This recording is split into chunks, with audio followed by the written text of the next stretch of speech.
authenticity. I'm not cursing for the sake of cursing. This is how I'm comfortable in communicating. Like when I think about, do I care about my employees? It feels more like in my brain and my heart and my soul, do I give a fuck about my employees more than do I care about my employees? That's from my brain and heart to my mouth.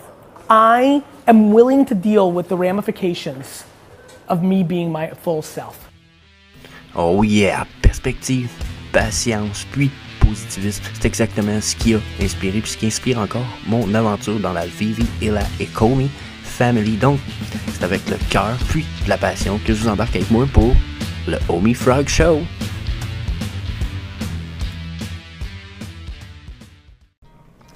Hey, salut les gars, j'espère que vous allez bien. Donc, c'est Jess pour le Homie Frog Show épisode 22. Aujourd'hui, on fait comme on le fait toujours à notre habitude. On va faire un tour du Bitcoin pendant à peu près 5 à 10 minutes. On fait un petit tour des chartes. On va aller faire ensuite le tour du OMI pour voir quels sont nos potentiels d'achat ou ce que les prix risquent de descendre. Donc, on fait ça 5 jours semaine depuis au moins une centaine d'épisodes. Donc, si vous voulez pas manquer rien de ça, malgré le fait que le Homie Frog Show est juste à l'épisode 20, on faisait ça avant dans le VV Frog Show. Donc, si vous voulez manquer rien de ça, je vous invite à faire le sur le subscribe button, le petit clic sur la clochette pour les notifications, puis that's it, on va s'en aller au disclaimer time. Donc, disclaimer time, n'oubliez pas, tout le contenu qui est fourni ici est simplement et uniquement à des fins de divertissement. On fournit aucun conseil personnel, financier ou d'investissement. Merci. Donc, pour ce qui est des burns, on a rogné un petit 260 millions de plus que hier environ dans nos burns de Homie. Donc, fuck yeah, super good news. Justement, je vous invite à venir faire un petit tour sur le Homie Frog Shop, dont vous allez trouver le lien dans la description. Toutes les marchandises qui vont être vendues, qui sont en lien avec le Homie ou Ecomi ou Vivi, sert à brûler du Homie. 100% du profit de ceux-ci vont brûler du Homie. Bien entendu, l'ancien shop, vous savez, pour ceux qui ont suivi un peu toute cette histoire-là, Teespring a fermé le shop right away après 4 jours sans équivoque, sans renvoyer l'argent des ventes, etc. Donc, malgré le fait que j'avais 10 000 Homie de réservés avec ma propre argent pour ça, finalement, ces 10 000 Homie-là, c'est comme s'ils m'appartenaient, mais bon, j'en garde 5 000 que je vais payer de mes poches pour quand même prouver ma valeur. Puis, on va burn 5 000 Homie. Quand même, généralement, probablement cette semaine ou la semaine prochaine, j'attends juste quelques petites confirmations de ma part. Peut-être aussi, justement, on va voir si ce Homie Frog Shop-là peut en burn plus. S'il y a quoi que ce soit aussi, avec ce que vous allez voir dans la vidéo dans une couple de minutes, je pense que ça va valoir la peine de toute façon d'attendre peut-être pour en racheter un peu plus avec le même montant d'argent que j'avais réservé pour les 5000 Homie à burner. Donc, yeah, that's it. That's all. On va aller voir notre charte du Bitcoin puis la charte du Homie. Donc, bon seigneur Bitcoin, qu'est-ce qu'il va nous faire ou qu'il nous a fait ou qu'il nous fait pas? Donc déjà hier j'avais dit que il était à côté dans son EMA 8 sur le daily puis qu'il avait été refusé, puis j'étais comme d'après moi s'il refuse ça, c'est même pas un gros EMA là, on s'est même pas rendu au EMA 21, puis on est déjà en refus. Ce que je vous ai dit hier, c'est downtrend à venir. Ma chandelle d'aujourd'hui rouvre, il est ouvert il y a quand même 12 heures. Puis, regardez ce que c'est passé. Hein? Donc, si ma chandelle rouvre il y a 12 heures, puis que je vois ça ici, c'est comme un signe pour une downtrend. Okay? Je pourrais remettre les chandelles normales, vous voyez ce que ça nous donne. Ça donne une chandelle qui semble vouloir s'en aller downtrend, malgré le fait que là, on fait des bas toujours plus hauts. Okay? Donc, on a peut-être une espèce de... comment je pourrais dire ça? C'est d'étirer la sauce sur le daily un petit peu, là, mais on a peut-être une triangulation. Là, on va peut-être pouvoir voir ça un peu plus sur le 4 heures après. Donc, on a peut-être une triangulation qui s'en vient ici avec la force de nos EMA. Ça va être à voir si on a une percée de ça un petit peu. On va regarder pas mal plus ça sur le 4 heures. Si je regarde ici, mon stock assez caressé, lui, est sur une descente. Quand je regarde mon court time frame, je vois que la chandelle rouge est carrément reflétée ici, mais je suis quand même encore uptrend un petit peu pour ma medium time frame. Donc j'ai l'impression que la montée est peut-être pas terminée, qu'on a eu juste une downtrend de 5-10 heures. là, on retourne peut-être uptrend un petit peu. Ensuite, quand que je viens voir tout ça sur mon MACD, je suis encore sous ma médiane de 0. Je perds de la force dans mon histogramme ici, ce qui me dit que probablement un reversal de trend à venir, mais ça veut rien dire. Hein? Regardez ce qui arrive, des fois on perd de la puissance, puis on repart de l'autre bord, là. Peu importe les vagues, regardez ici. Donc, qu'est-ce qu'on va avoir ici? Aucune idée, mais pour l'instant, la vague serait soit en voie d'être finie, soit en voie d'aller faire un rebound. Quand je regarde ici ma ligne de MACD, puis sa médiane, je vois très bien que là, on a la même indication. Possible traversée de la médiane et retour uptrend, mais possible rebond. Donc, étant un indicateur moins réactif, on ne sait pas trop. Si je viens voir avec peut-être cacher les EMA, puis venir mettre un Fibonacci, donc généralement je mettrais sûrement ça en 3 points, ici comme ça, top, ici ce serait notre remontée. Donc si on a une redescente à faire, probablement que nos prochains niveaux sont à ces niveaux-là pour le Bitcoin. Là on parlerait de, on parlerait de 13, 14, 16 000, ou au moins 18 000 pour la descente. Donc, moi, je pense qu'on pourra redescendre là. Sur le daily, c'est un peu ce que je vois, mais c'est possible qu'il y ait quelque chose qui soit pas tout à fait juste avec ça. Dans la mesure que sur le 4 heures, peut-être qu'ici, on va avoir d'autres choses indiquées. Ce qui me dit ça ici, c'est ma ligne bleue. Là. Je suis comme perplexe un petit peu. Donc, si je vais voir ça rapidement sur le 4 heures, je vais justement cacher celui-là. Donc, pour ce qui est du 4 heures pour notre Bitcoin, comme on disait, ici, regardez, justement, sur le 4 heures, là, j'avais comme une montée qui semblait s'être comme cassée avec cette descente-là. Puis, finalement, ce que je peux percevoir de prime abord, ça risque d'être un rebond pour aller monter par-dessus la médiane de l'histogramme du MACD sur le 4 heures, ce qui est très bullish. Donc, je pourrais m'être trompé. On pourrait être quand même bullish puis repartir uptrend ici sur le Bitcoin. C'est aussi ce qu'indique le stochastique RSI sur les courts time frames. On s'annonce à peut-être une petite chute à terminer, mais ensuite on se retourne uptrend pour aller probablement remonter dans le haut. Si on se retrouve à être à faire ce que je crois qu'on va faire, ce qu'on fait généralement sur un stochastique RSI comme ça, c'est que soit on a le droit à notre première vague, puis on va faire la deuxième, après on va avoir le droit à une chute quand même grave, soit on va avoir droit à une petite remontée ici, une rechute, une remontée encore avant d'avoir une rechute plus importante. Donc, possible phase de consolidation pour les probablement les 2 à 3 jours à venir. Donc, quand je dis consolidation, moi ce que je vois c'est quand même une remontée, bien entendu, mais peut-être pas une remontée drastique. J'ai l'impression que justement on va venir à côté ici, là, des EMA 55, peut-être le EMA 89 va devenir des espèces de zones de résistance super fortes.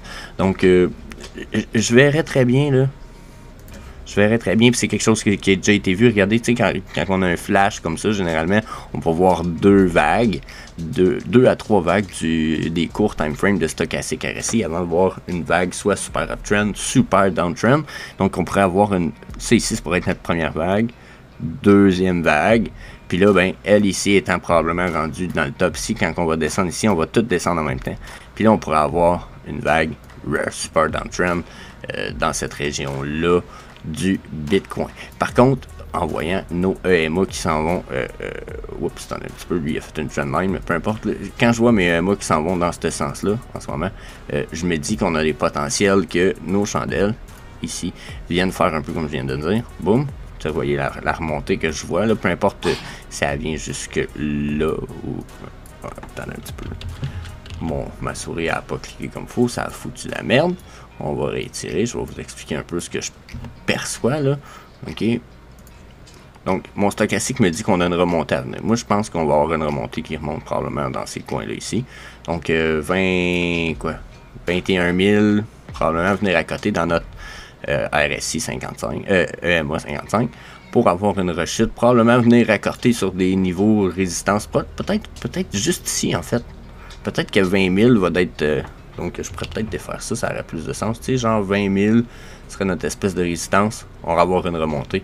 Puis là, si on n'est pas à avoir une chute, elle va être là, puis elle risque d'être quand même, selon moi, drastique. On risque même de défoncer notre bottom ici, à moins qu'on fasse justement un double bottom, puis qu'on reparte ensuite là. Donc, il y a quand même plusieurs possibilités possibles dans ce qui s'en vient. Personnellement, je suis encore bearish, mais on pourrait très bien avoir tombé sur un bottom avec le 20 000. Sauf que bon, hein, quand je regarde les chartes de Pro Trader, un peu comme celle de God's Entry qui a été mis dans l'épisode hier ou avant-hier du Omi Frog Show, vous allez voir que là, lui aussi est très bearish. On voit toutes les deux le 14 000 très possible dans nos cartes. Donc, mon avis ne change pas beaucoup là-dessus. Je suis même d'avis que regardez, le bon vieux Speed Fan semble m'annoncer un peu justement que je m'en retourne vers le bas. Pourquoi? Mais c'est un peu comment ils vont fonctionner. Puis là, il faudrait que je remette sur les daily pour que ça soit plus simple à visionner. Là. Mais quand je vais regarder de la manière dont fonctionne un Speed Fan, il va fonctionner, surtout que ça marche comme Fibonacci, ils vont fonctionner, il part de 0, il va aller chercher des zones qu'on va appeler un top, qui va être généralement dans la Golden Pocket Zone ou après. Regardez, voyez, on est monté de 0 jusqu'à 0,385, 0,618, pour on a traversé la Golden Pocket Zone qui est ici. On est allé flasher, puis là on est retourné dessus. Donc qu'est-ce qui se passe généralement, c'est qu'on va aller retaper très fortement sur la zone 0.5 qui est notre bottom de Golden Pocket Zone avant de voir une remontée. Puis si ça s'est défoncé, eh bien évidemment on va chercher l'autre bottom, ce qui serait surprenant vu les prix dans le passé. Ok, il y a vraiment une grosse résistance là à 12 500 là. On peut probablement pas tomber plus bas que 12 500. Ok, donc je nous vois très mal aller plus bas que justement la zone 0.5 du Fib Speed Resistance. Surtout qu'il a été respecté très souvent pour l'instant, ce Speed Resistance là. Regardez, il est appliqué depuis ici, mais regardez, on a vu consolidation, percée. Là, après ça, on vient ici, on a une consolidation dans la zone, refusé, refuse de la chute, remontée, refus de la montée, consolidation, montée, refus de la montée, consolidation, refus, consolidation, refus. Là, fait qu'on s'en retourne. Okay? Pour moi, c'est très fiabilisé cette ligne-là. Okay? Donc, quand je vois tout ça, je me dis vraiment, downtrend pour le Bitcoin, ça s'en vient. On va probablement avoir une consolidation comme celle-là. Je pense pas qu'elle va être aussi longue que celle-là ici. Celle-là, ça a été très long comme consolidation, mais je pense que c'est vers là qu'on s'en va. Donc, Bitcoin, je reste dans les mêmes chiffres. Ça fit même avec le Fibonacci qu'on peut appliquer avec les derniers points. Alors, regardez si j'applique un... Je vais effacer celui-là ici, là, enlever la merde. Donc, top, bottom, top. Ben, le prochain, la Golden Pocket est ici. Donc, je vois la Golden Pocket dans cette région-là. C'est pas ça que je voulais faire. C'est ça ici. Donc, puis, si c'est pas Golden 0.25, ça risque d'être Golden 6.18, 0.65. On est direct dans les 13-14 000. Donc, puis Fibonacci c'est respecté très souvent. Hein? On en remet un autre ici, juste le fun. Pour finir le Bitcoin avec un fib. Boum. Boum. Puis là, ben, je vais juste enlever celui-là. T'sais, regardez, on est tombé où là? Une fois notre top, on est allé chercher 0.5, 0.618. On est même allé chercher niveau 1. Boum. Avant de remonter. Puis là, on est en train de consolider à la résistance qui était... Puis là, ben, le top est pas exact, là. Check it upper. Et voilà, ça reste plus exact. Mais regardez, on est en train de même de consolider à la zone de 0.786 du FIB qui était en descendant sur la vague précédente. Donc, uptrend. So, OMI. Donc, le OMI, sur le daily, encore une fois, on commence par le daily. J'ai repris un peu les indicateurs. Je me suis dit, pour le OMI aujourd'hui, on va commencer justement par du Fibonacci avec les bons vieux extensions en 3 points. Regardez ce que ça vient me donner. Si je m'applique sur la zone de 3 points, je vais enlever le date and time ici, juste pour défoquer l'affaire. On va tirer ça un petit peu. Vous voyez que notre chute sur le Fib du daily, on est parti, on est allé toucher cette zone là ici 0,236, puis là on est en train de consolider là. Les zones possibles là, de support sont là sur un fib. Puis généralement, Fibonacci, quoique là, je pourrais dire que le top est peut-être pas exact. Là, je pourrais peut-être le remonter. Je sais pas si ça va être plus exact si je remonte là. C'est où là, vu la grosse rise. Ah, là, ça me semble fiable, voyez-vous. Vous voyez, là, on a refusé. Ah, regardez, on a trouvé le point de... Oups, non, peut-être pas. Colin, c'est pas... Ah, mon aimant pas activé. Checkez bien ça, on va activer l'aimant.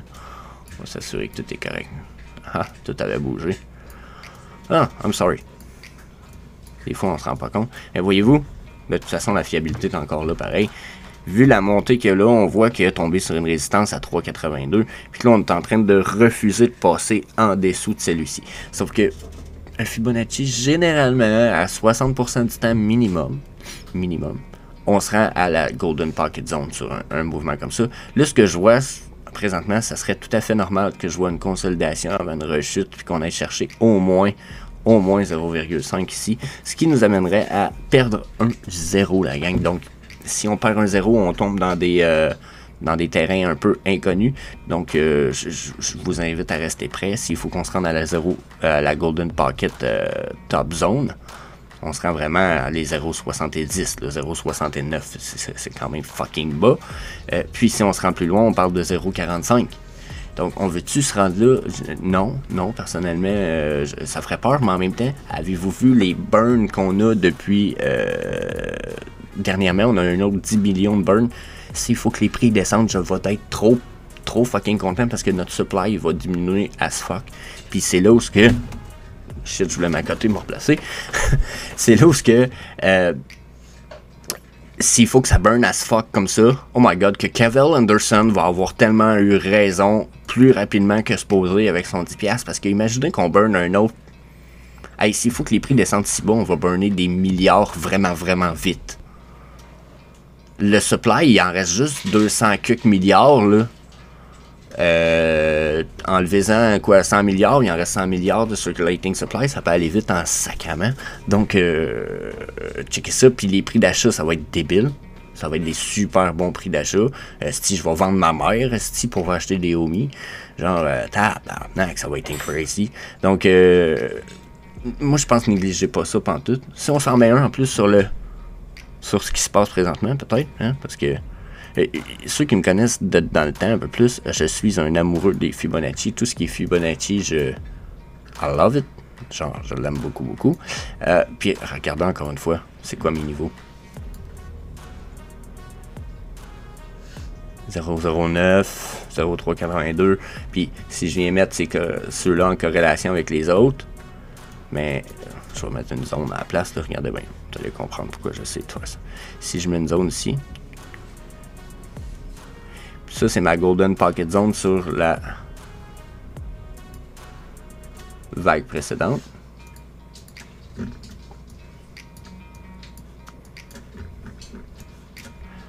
OK, regardez bien.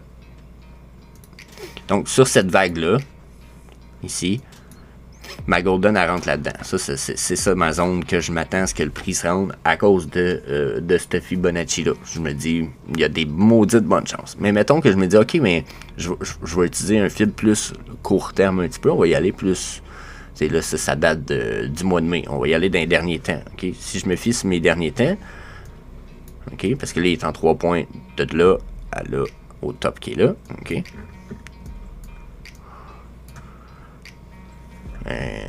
La différence est où? Ma Golden Pocket est là.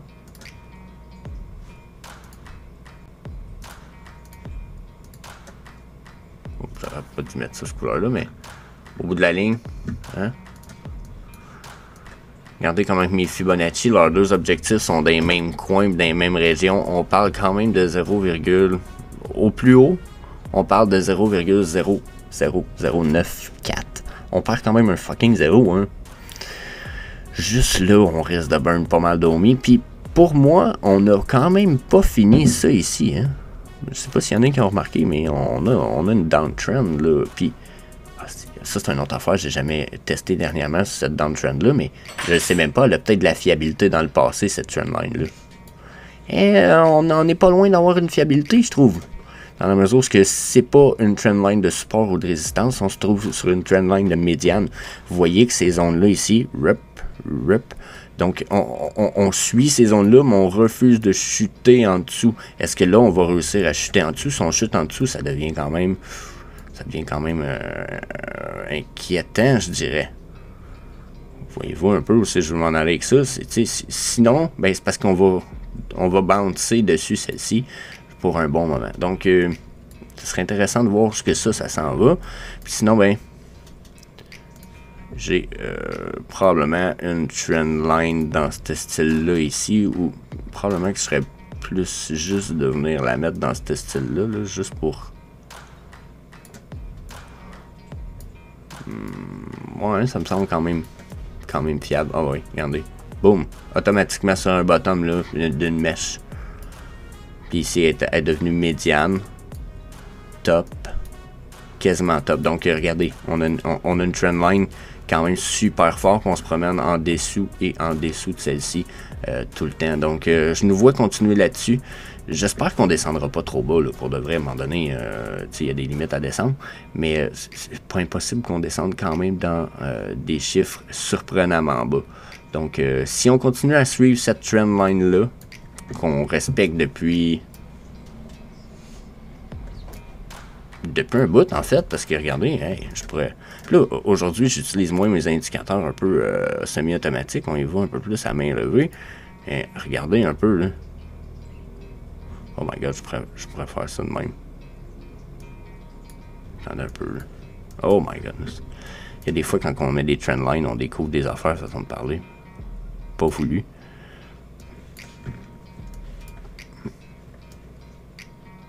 Et on est quasiment sur le bottom de la mèche ici. Holy crap. C'est quand je vois des affaires de même, là, attendez un peu.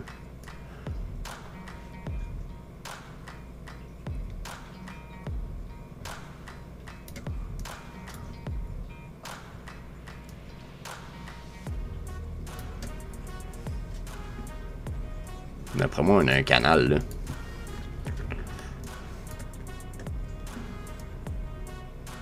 Puis on consolide souvent dedans. Dans la mesure où ces lignes-là sont souvent refusées, mais on y retourne entre dedans. Donc pour moi, ça me paraît un canal super fort. Et on en a même rebondi ici, ici. Puis ça fit avec nos tops de nos all-time high. Oh my god. Regardez, on s'en va downtrend. On va peut-être le flasher, mais on va y retourner. Puis on va y retourner jusqu'où, je sais pas, mais pour l'instant, ça fait un bout qu'on n'a pas touché son bottom, puis on est allé toucher son top, puis il fait quasiment un après l'autre.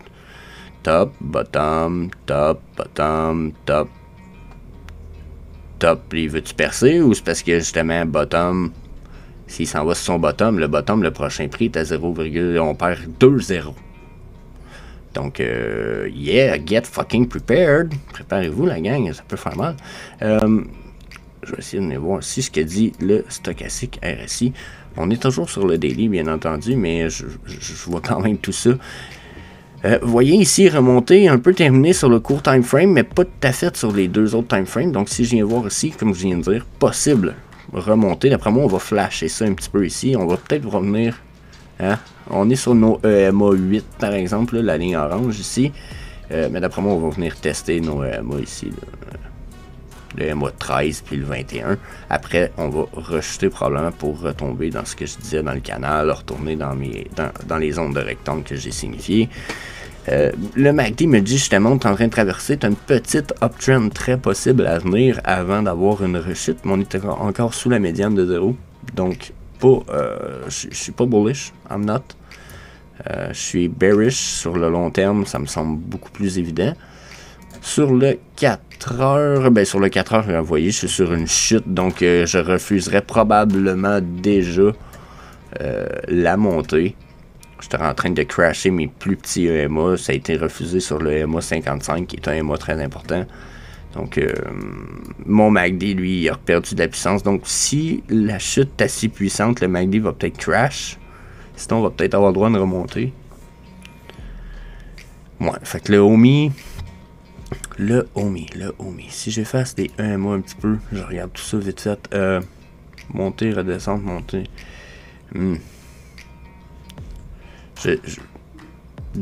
Sur une courte time frame. ferait du sens. Je le verrais retourner à 0,10 avant de remonter. Il allait faire une remontée, ça serait la fin de sa chute ici. Mais il va remonter pour redescendre d'après moi. Parce que là, admettons que... Puis on va finir ça là-dessus, cet épisode-là. Mais admettons que je mets une trendline là. Que lui, je le cache juste pour la mesure. Puis que je dis... Descendre... bas, haut, bas. Ok, great. Juste pour bien faire les choses. Si je dis que ça c'était mon bottom, ça c'est mon haut, puis que ça ici c'est ma zone de 0.25 qui est mon golden pocket zone, encore une fois, s'il fait ce que je viens de lire, si j'ai ça dire prédire ou etc., mais s'il fait ce que je lis ici, il va venir chuter là pour venir remonter probablement ici ou ici avant de venir rechuter. Donc c'est ce que j'en lis en y appliquant 2 fibres, en regardant les trendlines que j'ai dessinées sur le daily. Quand je regarde tout ça, là, je suis downtrend, puis probablement jusqu'à 0,10, puis ensuite, préparez-vous pour le reste de la rechute. Ça pourrait être soit on fait un double bottom à ici 0,15, ou à 0,15, soit on le crash puis on fait un lower high comme on était en train de faire ici, regardez avec cette ligne là, puis celle-là ici, donc je vais les mettre là, on est sur 4 heures, ils vont être plus justes. Donc vous voyez, si on regarde ça comme ça, d'après moi on s'en retourne là, mais on va faire un autre lower high, fait que 0,13 et même probablement plus bas, plus qu'il va falloir respecter, qu'il y a des chances qu'on notre chart respecte cette trendline là ici que je viens de dessiner en jaune. Donc c'est pas mal ce que je visionne pour l'instant. Donc OMI, toujours sur la downtrend, toujours en respectant le bear market et même la récession qui est en progression lente mais sûre. Donc that's it. Ça fait le tour la gang. Je vous laisse là-dessus. On se revoit demain pour un autre OMI Frog Show. Si vous n'êtes pas encore inscrit puis vous voulez manquer rien de toutes ces chartes-là qu'on fait 5 jours semaine, je vous invite à faire un smash sur le subscribe button, puis un petit clic la notification bell pour flatter dans le sens du poil l'algorithme de YouTube. So, that's it. Peace.